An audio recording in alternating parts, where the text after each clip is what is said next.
Amém? Glória a Deus. Tudo certo aí, pessoal? Vamos para a palavra de Deus, vamos a esse tempo. Eu queria chamar você para pegar a tua Bíblia aí, capítulo de número 3 de Gênesis. Gênesis, capítulo de número 3. Pega a tua Bíblia aí, vamos lá. Gênesis, capítulo de número 3 nessa hora. Eu queria hoje ter um tempo com vocês aqui em todo o capítulo 3 de Gênesis.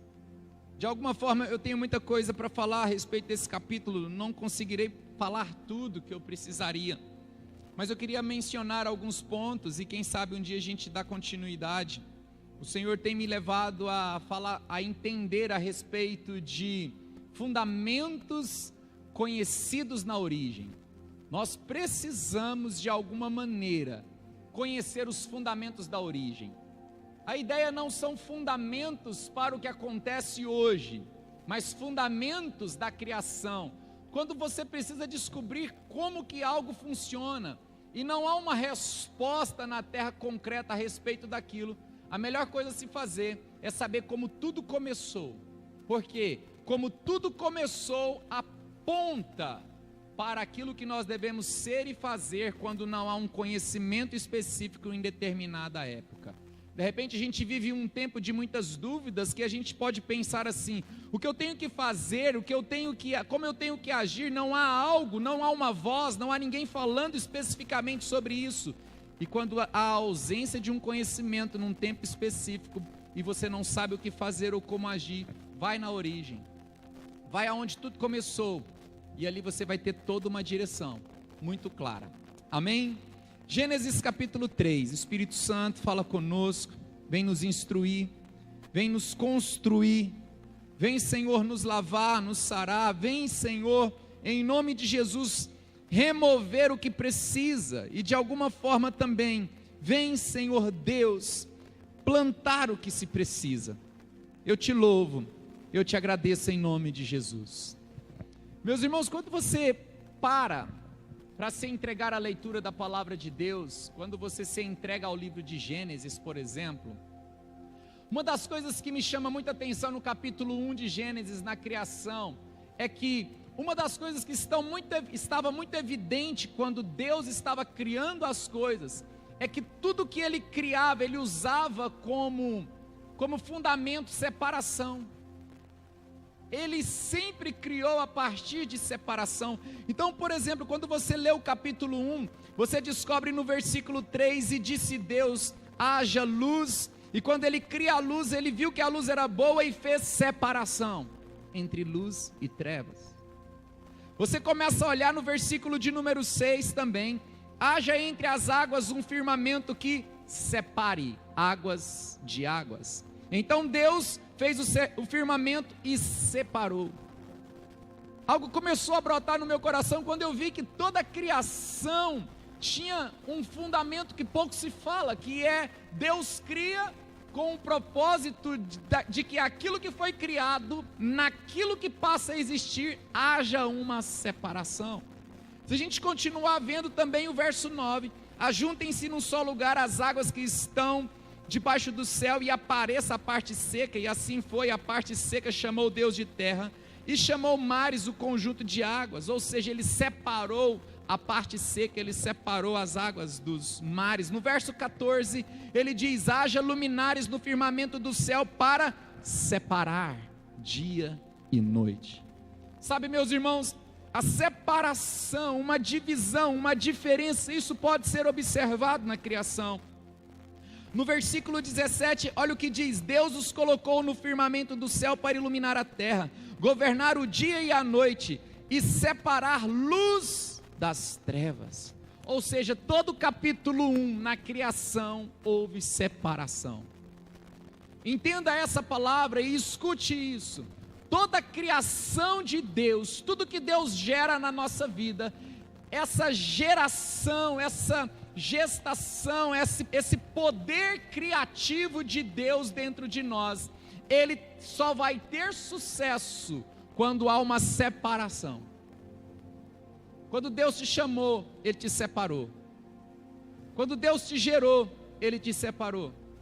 E se você olhar em toda a Bíblia, Abraão ele foi separado, sai da sua terra, da tua parentela e vai para o lugar que te mostrarei. Israel era chamado de uma nação exclusiva, de uma nação peculiar, um povo separado de todos os povos da terra. Ou seja, quando você pega a Bíblia, você vai descobrir a capacidade de Deus para cumprir propósito a partir de separações que Ele faz. Não tem como.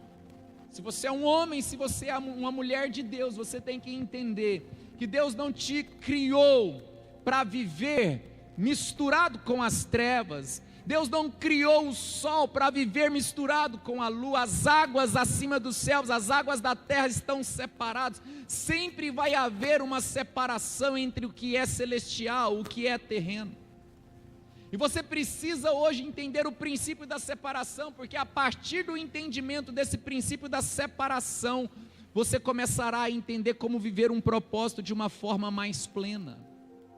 Porque não há como viver um propósito misturado, não há como viver um propósito contaminado. Sabe, quando eu olho para a parábola do joio e do trigo, eu acho que ali é a única passagem que Deus permite o joio e o trigo crescer juntos. Deus não falou para arrancar durante o crescimento, mas Deus falou: espere a colheita, e na colheita vocês vão reconhecer para poder separar.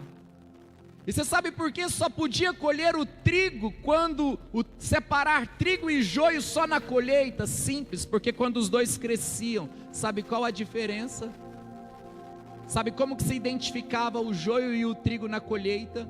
Era simples. O joio, ele crescia e ficava reto para cima. O trigo, quando crescia, no ponto da colheita, ele se curvava. O trigo se curvava. E quando o agricultor chegava e via aquelas duas plantas iguais, mas uma curvada, ele sabia que o que estava curvado era trigo. Isso fala de uma vida rendida. Isso fala, irmãos, de uma vida entregue. Quando nós estamos curvados diante do Senhor, quando nós estamos rendidos, nós seremos identificados e separados por um propósito. Então não tem como você viver uma vida misturada. Não tem como, sabe? O livro de Deuteronômio diz que nós não podemos plantar uma vinha com dois tipos de semente. Sabe, meus irmãos, a palavra de Deus, ela é digna de inteira aceitação. Não tem como haver uma mistura que agrade uma parte do meu ser e que agrade outra parte. Não se pode servir a dois senhores. Eu pergunto para você hoje, você é alguém separado? Eu pergunto para você hoje, o que entra nos teus ouvidos, o que alimenta a sua alma, é algo completamente definido para aquilo que você é em Deus? E aqui eu quero começar a falar um pouco do capítulo 3 de Gênesis, porque o capítulo 3 fala do relato da queda. E todo o processo da queda veio porque Eva ela tinha ouvido Deus, mas ela também começou a ouvir a serpente. Você está entendendo isso? Sendo que o propósito era que Adão e Eva fossem completamente separados para ouvir a Deus. Meus irmãos, a vida cristã, ela é radical. Seus ouvidos precisam ser radicais. Os nossos olhos precisam estar separados para ver apenas aquilo que de alguma forma faz parte da nova vida que você recebeu. O evangelho ou é frio ou é quente, não se mistura, porque se misturar fica morno. Veja bem, você está entendendo o que eu estou te dizendo? Ou é santo, ou é profano. Estava falando isso hoje mesmo com a minha esposa. Sabe, a gente avaliando, não tem como viver uma vida cristã cheia de administrações que nos leva de alguma forma, a corresponder com o que é medíocre. E quando eu falo medíocre, eu estou falando de mediano, estou falando de média. Não tem como mediar, não tem como viver um pouco no sol e um pouco na lua, não tem como viver nas águas acima dos céus e um pouco nas águas debaixo da terra, não tem como viver dia e viver um pouco na noite, não tem como viver essa média, não tem como ser frio ou quente, tentar administrar uma vida um pouco fria ou um pouco quente. Não tem. Sabe, queridos, o capítulo 3 de Gênesis fala de uma mulher que administrou uma relação, de uma mulher que administrou um relacionamento com a serpente. Vamos ao texto. Ora, a serpente era o mais astuto de todos os animais selvagens que o Senhor Deus tinha feito. Havia uma astúcia na serpente. Essa era a característica da serpente. Veja bem, a astúcia fazia parte da serpente. Satanás, quando ele incorpora na serpente, sabe, meus irmãos, o engano que era o diabo se comunica com a astúcia que era a natureza da serpente. Então o diabo consegue usar a astúcia da serpente.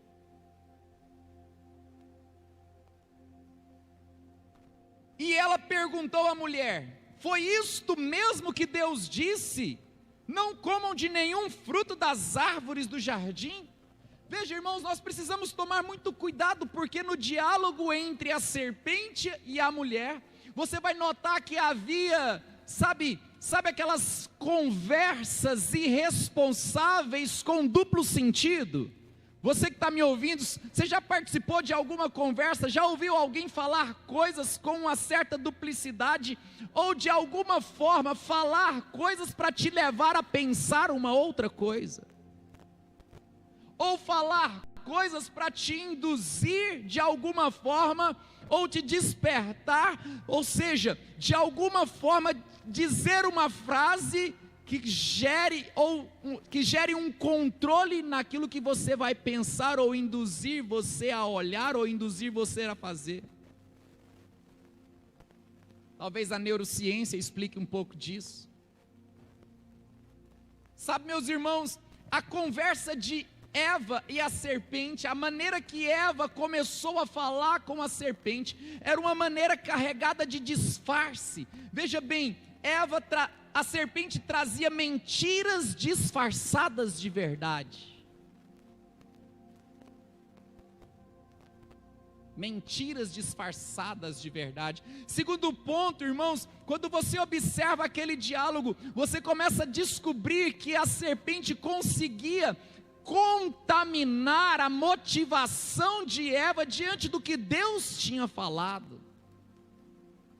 Terceiro ponto, a gente vê enganos misturados com verdades. Olha isso, irmãos, 3 pontos: mentiras disfarçadas, enganos misturados com verdades e motivações contaminadas. Mas essas 3 coisas, mentiras, motivações contaminadas e enganos disfarçados, essas 3 coisas estavam revestidas teoricamente por frases ditas pelo próprio Deus. A serpente foi capaz de pegar o que Deus diz e encharcar aquilo com motivações erradas, encharcar aquilo com mentiras disfarçadas e encharcar aquilo com enganos misturados. Ela usou a mesma tática com Jesus, quando Jesus estava em jejum por 40 dias. Se és filho de Deus, faça com que essas pedras se transformem em pães. Ela usa a palavra: pula daqui, porque está escrito que ele dará ordem aos seus anjos. Veja bem, o que a serpente disse: pula daqui, porque vai dar ordem aos anjos que te guarde e você não tropeçar, era bíblico e era verdade. Porém a motivação, o engano que estava por trás da frase bíblica dito pelo diabo, foi discernida por Jesus. Deixa eu te fazer uma pergunta.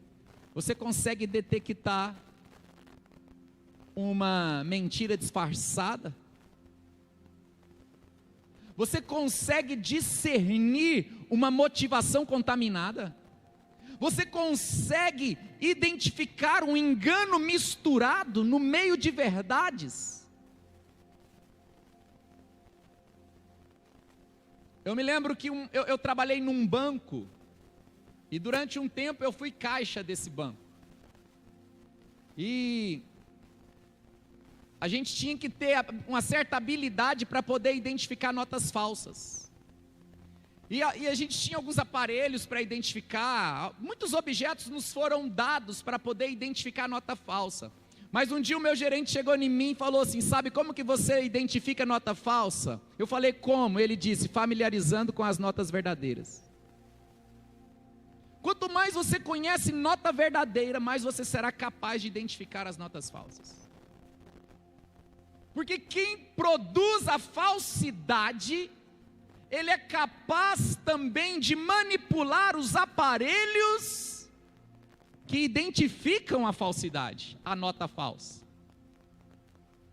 Então, quando alguém produz algo falso, ele também já está produzindo aquilo que vai combater a falsidade que ele produziu. É um ciclo. Eu estou produzindo mal, mas eu também já estou vindo atrás para combater aquilo que pode evitar o mal que eu produzi. E eu me lembro disso, eu nunca esqueci. Ele disse: familiarize-se com a nota verdadeira, que quando você vê o que é falso, você vai conseguir identificar. A minha pergunta é: você consegue identificar mentiras disfarçadas, motivações contaminadas, enganos misturados? Porque o diálogo da serpente era um diálogo muito misturado, muito disfarçado. Veja o que ela diz: foi isto mesmo que Deus disse, não comam de nenhum fruto das árvores do jardim? Respondeu a mulher: podemos comer do fruto das árvores do jardim, mas Deus disse: não comam do fruto da árvore que está no meio do jardim, nem toquem nele, do contrário vocês morrerão. Veja bem, olha a pergunta da serpente: foi isto mesmo que Deus disse, não comam de nenhum fruto das árvores do jardim? Vamos ver o que foi que Deus disse de verdade? Olha o capítulo 2, irmãos, olha o que Deus disse de verdade, e compare o que Deus disse de verdade com o que a serpente quis dizer para Eva, para você entender essa manipulação de frases. Essa manipulação de frases. Olha o que diz o versículo de número, capítulo 2, versículo de número 16. E o Senhor Deus ordenou ao homem. A pergunta da serpente foi, olha a pergunta da serpente: não comam de nenhum fruto das árvores do jardim? Uma pergunta vaga. Haviam várias árvores do jardim, não comam de nenhum fruto delas. Agora vamos ver o que Deus fala no 16, porque Deus foi específico. E o Senhor Deus ordenou ao homem: coma livremente de qualquer árvore do jardim, mas não coma da árvore do conhecimento do bem e do mal, porque no dia em que dela comer, certamente você morrerá. Você está entendendo, irmãos, que quando Deus deixou algo para que eles fizessem, Deus foi específico, direto e claro: vocês podem comer de qualquer árvore, do fruto de qualquer árvore do jardim, mas não coma dessa árvore, conhecimento do bem e do mal. Consequência: o dia que comer você morre. Mas a pergunta da serpente foi só a metade. Você está entendendo? A pergunta da serpente foi ampla, vaga. Deus falou que vocês não podem comer de nenhuma árvore. Ali, Eva já conseguiu viajar um pouco nos pensamentos. Ali, Eva já começou de alguma forma a ser induzida, porque ela estava ouvindo parte da pergunta. Escute isso: a pergunta da serpente era apenas uma parte da pergunta de Deus. Você está me ouvindo, gente? A pergunta da serpente não era idêntica ao que Deus falou, era apenas parte daquilo que Deus falou. Deixa eu te falar uma coisa, para você identificar motivações erradas, para você identificar enganos misturados e mentiras disfarçadas, é simples. Observe se alguém está falando algo completo ou se alguém está falando apenas parte da verdade. O evangelho é completo, ele é inteiro. Você não pode ser induzido por partes do evangelho disfarçadas, carregadas de motivações erradas, que te levará a induzir coisas fora da palavra específica de Deus. Vamos lá.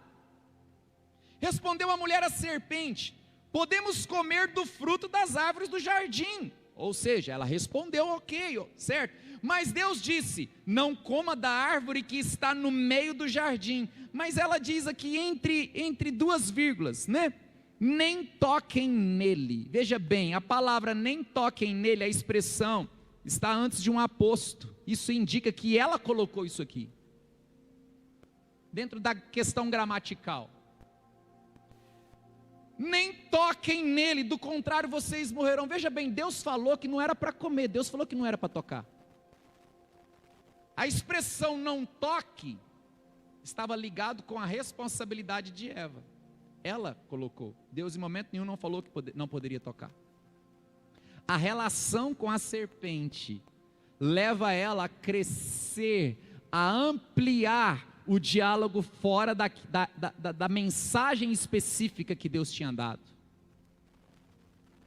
Irmão, você já observou que às vezes nós temos decretos, princípios e fundamentos que são claros, mas a gente começa, sabe, a ouvir tantas coisas em determinados momentos nas redes sociais, que a gente começa, em nome dessa amplitude, sair fora do fundamento claro e específico que Deus deu. Eu não estou dizendo a respeito de uma ampliação por meio de uma revelação bíblica, eu estou dizendo de uma ampliação por meio de enganos induídos. Vocês estão entendendo? E, irmãos, nossa geração está cheio disso.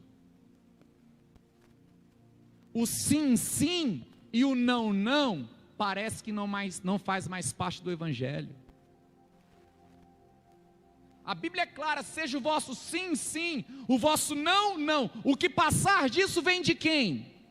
O que passar disso vem do maligno. Deus disse: não coma. Eva vem e diz: não pode comer e nem tocar. Ela passou do que Deus disse, então veio do maligno. Você está entendendo essa verdade?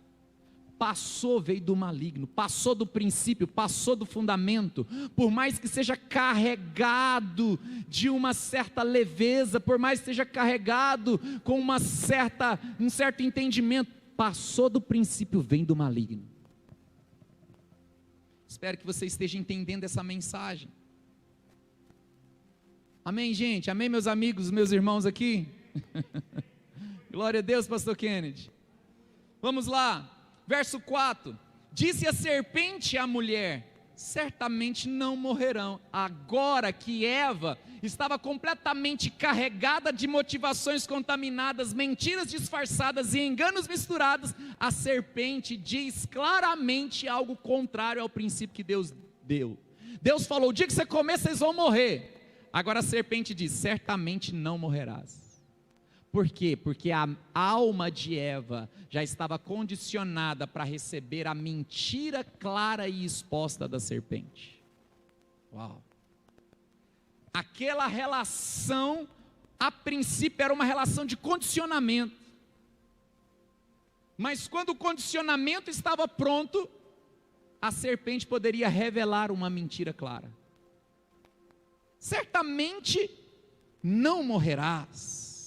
Deus sabe que no dia em que dele comerem, seus olhos se abrirão, e vocês, como Deus, serão conhecedores do bem e do mal.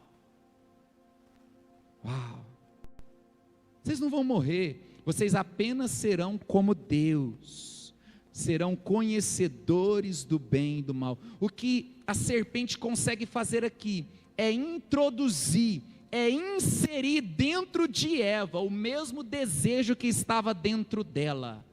Ela queria ser como Deus, e agora a motivação da serpente de ser como Deus, ela insere dentro de Eva, porque Eva já estava preparada e condicionada para receber aquele nível de heresia. A heresia só entra numa igreja condicionada. E esse condicionamento sempre vem por meio de uma mistura na relação. Por isso que céus e terra foi criado a partir de separação. É muito violento esse negócio para as nossas vidas. Serás como Deus, conhecedor do bem e do mal.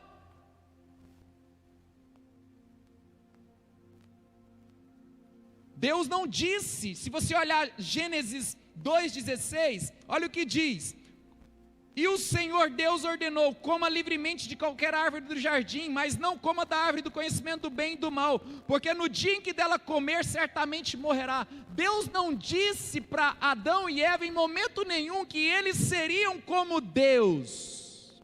Deus não disse isso. Quem disse isso foi a serpente. Serás como Deus. Porque ser como Deus foi o que ela quis ser quando era Lúcifer lá na glória. Colocar o trono acima do trono de Deus. E ser como Deus é. Não seja um depósito de propósitos da serpente. Não seja um depósito de enganos da serpente. Entenda o princípio, talvez até de forma literal a princípio, fora de qualquer tipo de anseio por revelações profundas. Entenda o anseio puro e genuíno. Entenda o anseio. Entenda como se fosse apenas um maná. Se você recebe a palavra como um maná, de forma pura e genuína, lá na frente você vai descobrir que o maná se transforma no pão vivo que desceu do céu. Zele do princípio literal, a princípio, que Deus será zeloso com você e te dará uma revelação espiritual que está por trás, e o seu coração ficará guardado. Versículo 6, vamos lá, gente do céu, meu Deus, eu não sei quantas horas, está aqui. Versículo 6, quando a mulher viu, agora escute isso, quando a mulher viu que a árvore parecia agradável ao paladar, era atraente aos olhos, e além disso desejável para dela se obter discernimento, tomou do fruto. Escute, ela viu primeiro que a árvore era agradável ao paladar, atraente aos olhos e desejável. Toda a relação agora não era com a serpente, agora ela passa a se relacionar com a árvore. Só depois dessa relação com a árvore, aonde ela descobre que a árvore não era o fruto. Está entendendo? Ela relaciona e descobre que a árvore era agradável, atraente e desejável. Só depois da relação com a árvore é que ela come do fruto. Ela não relacionou com o fruto, ela relacionou com a árvore. Ela comeu o fruto depois de uma relação com a árvore. Processo de queda é assim, meu irmão. Ninguém sai caindo definitivamente, comendo do fruto do pecado, sem antes ter uma caminhada de relação com aquilo que é agradável, atraente e desejável. Não era o fruto, era a árvore. Vou dizer de novo, não era o fruto, era a árvore. Ela estava vendo beleza na árvore. Ela estava, apaixonado pela árvore. Ela estava tão carregada. A relação com a serpente deixou ela agora visando aquilo que Deus falou que não era para ela ver. Aquilo que Deus falou que não era para ela nem chegar perto, de certa forma. Ela poderia relacionar com todas as árvores do jardim, mas agora ela estava se relacionando com a árvore que Deus falou que não era para relacionar. Talvez você está no meio de um relacionamento com algum tipo de árvore, que mais cedo ou mais tarde você vai comer desse fruto. E se você está relacionando já com a árvore, é porque antecipadamente a serpente já plantou engano em você e te direcionou aquilo, te condicionou aquilo. Eva não começou a relacionar com a árvore sem antes se relacionar com a serpente. Eva não comeu do fruto sem antes relacionar com a árvore, sem antes relacionar com a serpente. O processo de queda, existe uma inspiração maligna, existe um relacionamento com aquilo que é o produtor do resultado, e só no final você consome o resultado.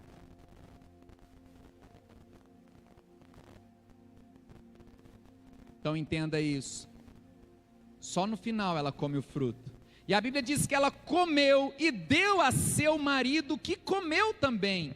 Os olhos dos dois se abriram e perceberam que estavam nus, então juntaram folhas de figueira para cobrir-se. Eu não vou entrar nessa linha das folhas de figueira, que eu já falei muitas vezes sobre isso, mas logo eu vou gravar algo a respeito das folhas de figueira. Aqui a religião foi inaugurada, eu sempre falo sobre isso, a religião foi inaugurada nesse exato momento, quando o homem pega folhas de figueira para esconder a sua nudez, a sua realidade diante de Deus. Por isso que Jesus lá na frente, quando ele chegou na figueira, tem uma tradução que diz assim: respondendo a figueira, figueira fala? Então por que Jesus respondeu a ela? Nunca mais nasça fruto de ti. Quando Jesus secou a figueira, não é porque ele estava brabo, porque estava com fome e não encontrou frutos. Quando Jesus secou a figueira, ele estava prestando conta com a religião que tinha sido inaugurada aqui por Adão. Religião, nunca mais nasça fruto de ti. A religião não frutifica. Antes Adão estar exposto e totalmente nu, independente do que ele tivesse feito, do que se esconder e inaugurar uma das maiores maldições que existe em toda a terra, que é o espírito religioso. Verso 8: ouvindo o homem e sua mulher os passos do Senhor Deus, que andava pelo jardim, quando soprava a brisa do dia, escondeu-se da presença do Senhor Deus entre as árvores do jardim. Meu Deus,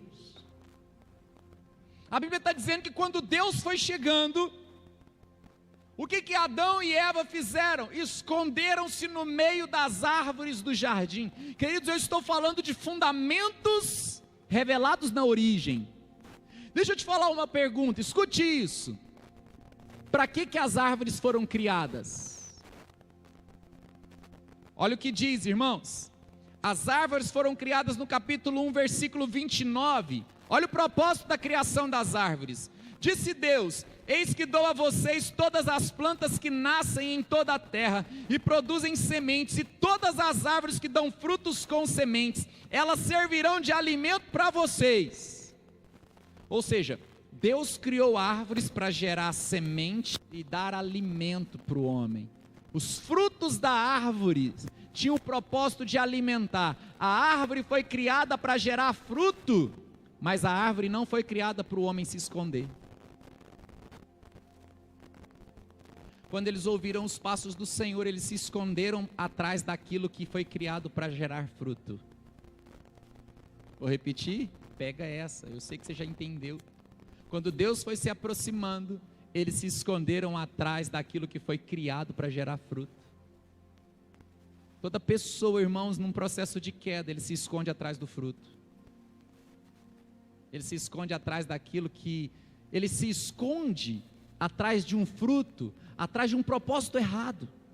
A árvore não foi criada para se esconder. A árvore foi criada para frutificar e alimentar. Olhe para mim, preste bem atenção, você não se esconda atrás do que você faz de bom. Fruto fala de coisas boas. Fruto na Bíblia é algo legal. Mas agora eles estavam escondendo atrás das árvores, ou seja, Deus está chegando, Deus está vindo, vai saber de tudo, vamos nos esconder. Aonde? Atrás do fruto. É isso que a religião faz. Talvez você está arrebentado na sua vida, você está arrebentado na família, está tudo bagunçado numa série de coisas, mas você está bem escondidinho atrás dos resultados que a sua empresa dá. Você está bem escondidinho atrás do ministério que você exerce. Você está bem escondidinho atrás da relevância que você tem diante das pessoas. Você não sabe a quantidade de pessoas que estão escondendo atrás da árvore, que foi criada só para dar frutos e sementes.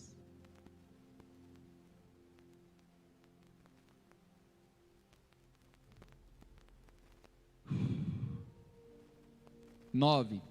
Mas o Senhor Deus chamou o homem perguntando: onde você está?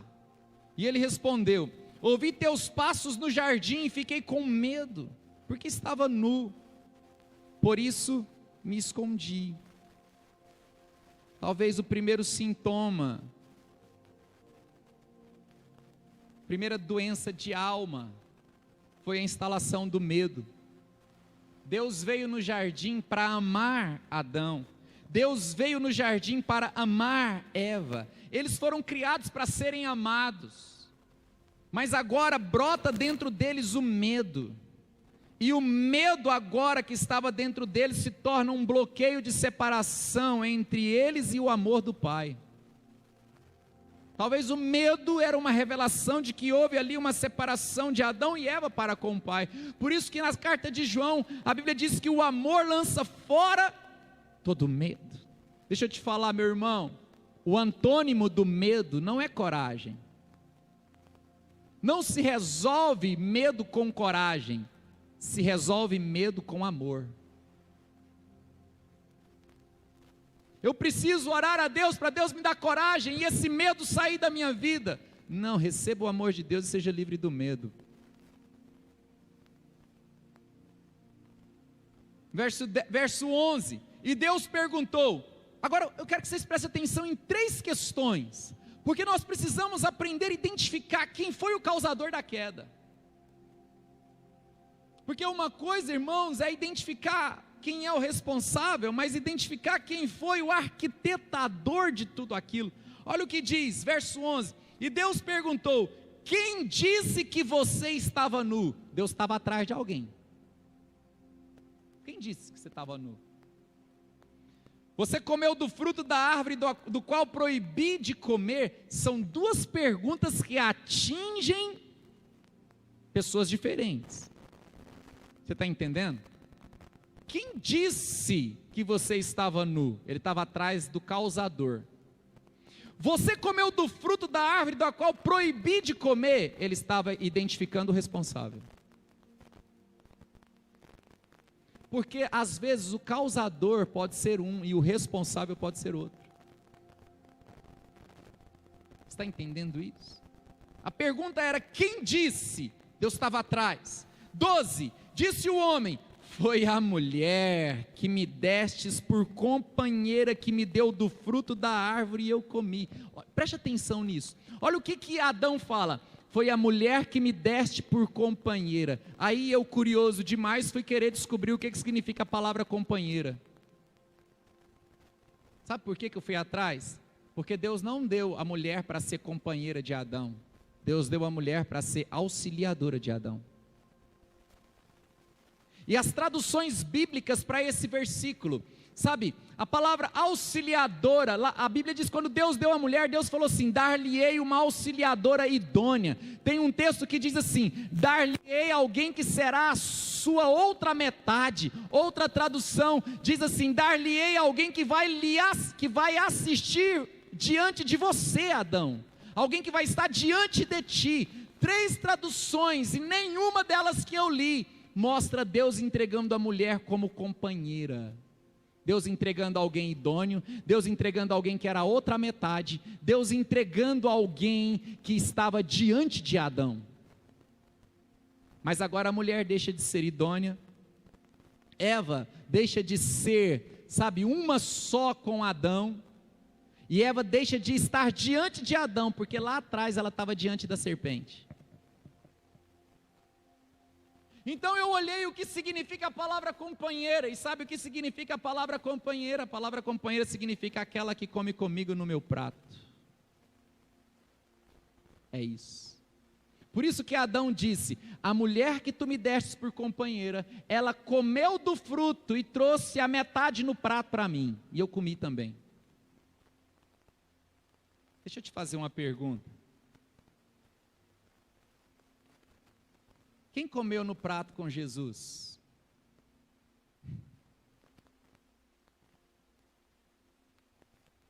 Quem comeu no mesmo prato que Jesus, antes de traí-lo? Judas.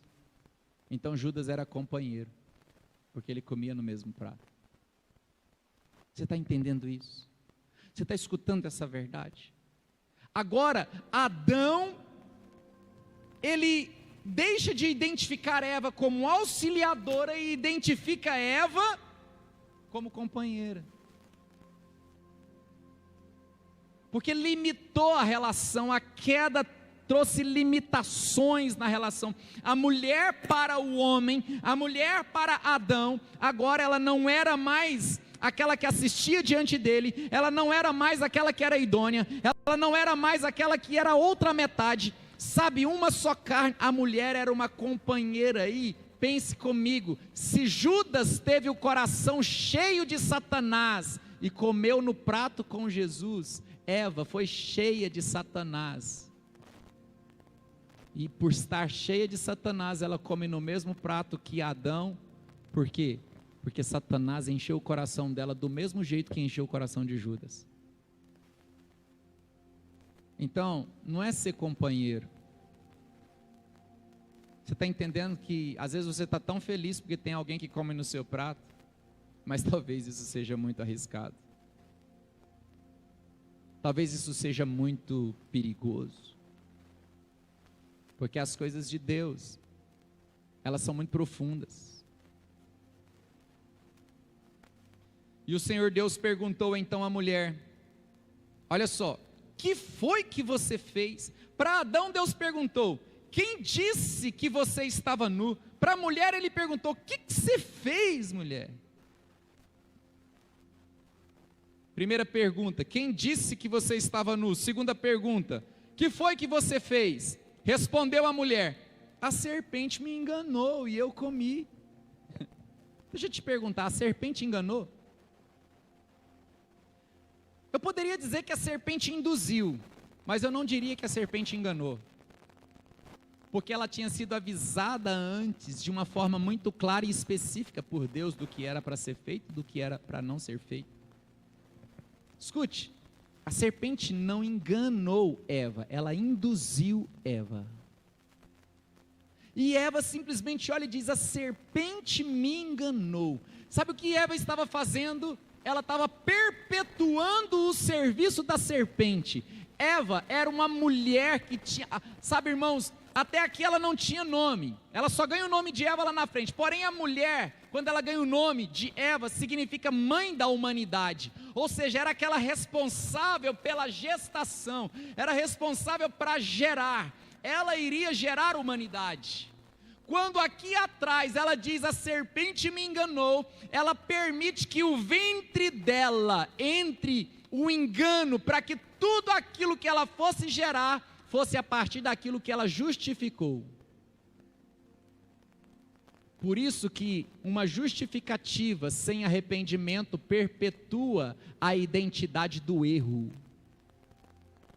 Uma justificativa sem arrependimento perpetua a identidade do erro. Então eu te pergunto: a serpente me enganou. Engano faz parte da identidade de quem? Engano faz parte da identidade da serpente, do diabo. Quando ela se justifica na identidade da serpente, ela perpetua o engano a partir de tudo que saísse do ventre dela. Por isso que Caim enganou e matou Abel. Por isso.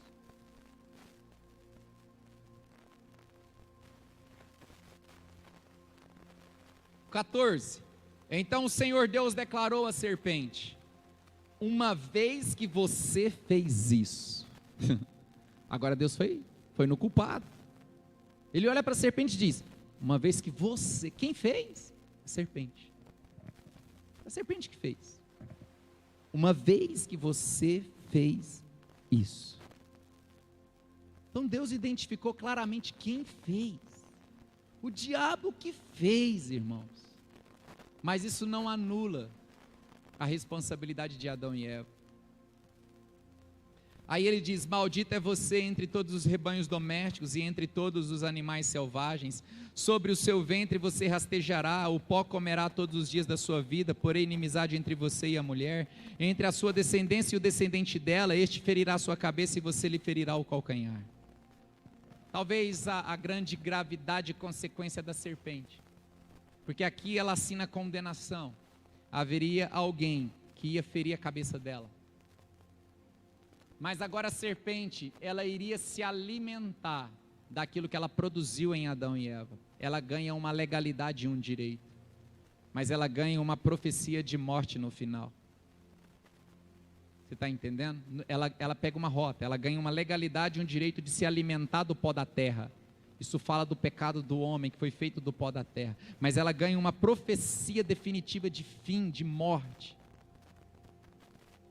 Sua cabeça será ferida. Mas quando fala da mulher, no verso 16, a mulher, ele declarou: multiplicarei grandemente o seu sofrimento na gravidez, com sofrimento você dará à luz a filhos, e seu desejo será para com o teu marido, e ele a dominará. Talvez, irmãos, Eva, mãe da humanidade, o que ela tem de maior consequência seria dor para gerar.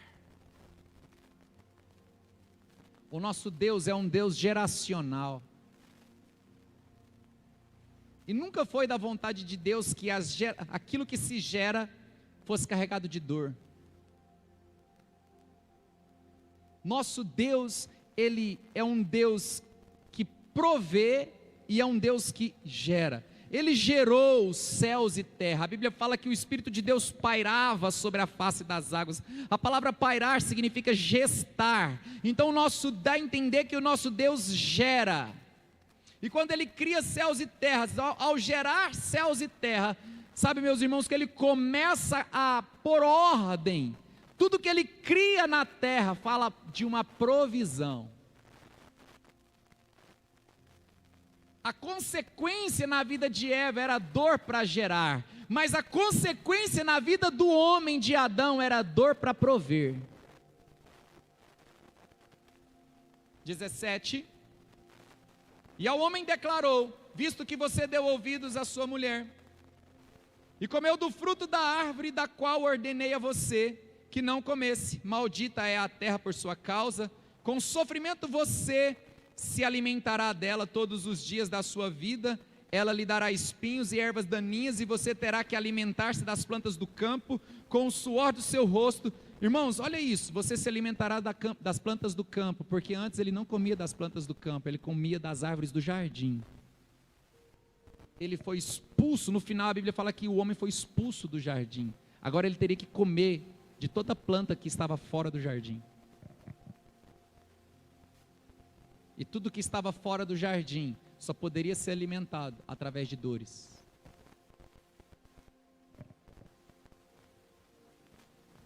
Com o suor do seu rosto você comerá o seu pão até que volte à terra, visto que dela foi tirado, porque você é pó e ao pó voltará. Veja bem, quando Deus criou a terra, Deus deu ao homem para que ele a governasse. E o governo do homem sobre a terra permitia que ele vivia toda a provisão daquele lugar que ele foi tirado, que ele foi formado, não criado, porque o homem foi criado de Deus, mas formado da terra. Então a consequência da mulher era dor para gerar, e a consequência do homem era dor para prover. O que você tem gerado tem sido em dores? Toda a provisão que você tem tido tem sido em dores? Então, talvez isso poderá te levar a pensar sobre o que eu estou falando aqui desde o início, de uma relação inicial lá atrás, carregada de enganos, motivações e mentiras. Eu precisava ler o 20, mas eu não vou ler porque eu acho que o meu tempo já passou. Outro dia eu falo do 20, mas eu preciso que você entenda esse processo de queda, a violência que ele foi. E até hoje, tudo que vivemos é consequência disso aqui.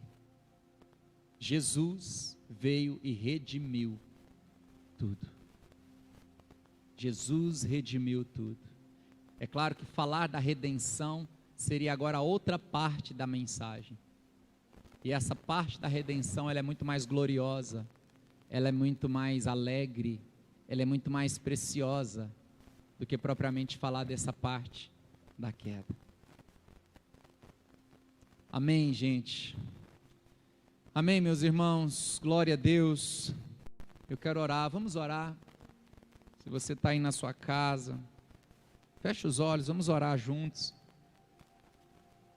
Vamos tirar um tempo agora em oração pela nossa cidade, pela nossa casa, pela nossa família, pela igreja. Senhor, em nome de Jesus, eu quero orar junto com os meus irmãos que estão aqui comigo e também os meus irmãos que estão nos lares e nas casas, no trabalho, seja onde eles estiverem acompanhando essa ministração. O meu pedido é que o Espírito do Senhor, Pai, vem com poder, com violência, com grande glória e muda a história do nosso céu e da nossa terra. Senhor, em nome de Jesus, nós estamos carentes e desesperados por uma intervenção do céu nesses dias. Assim como Jesus foi a intervenção que redimiu a humanidade, nós clamamos: Maranata, Jesus volta e vem intervir no meio de todo esse caos. Pai, nós precisamos muito disso. Há um clamor no nosso coração. Nossa carne geme, nossa alma geme, mas o nosso espírito, Senhor, anseia. Volta, Jesus. Vem com tua glória em cada casa, vem com tua glória em cada lar. Diante de cada um dos meus irmãos, que eles sejam alcançados por um poder sobrenatural nessa hora, Deus, e que essa palavra possa gerar profundidade e entendimento sobre cada um. Deus, nós oramos agora e profetizamos, ó Deus, que serão dias onde nós veremos uma glória nunca antes vista no meio da igreja. Pai, vem. Nós não perdemos a esperança. Nós não vamos perder, porque a esperança foi derramada nos nossos corações, Pai. A esperança foi derramada nos nossos corações. Senhor, eis-nos aqui.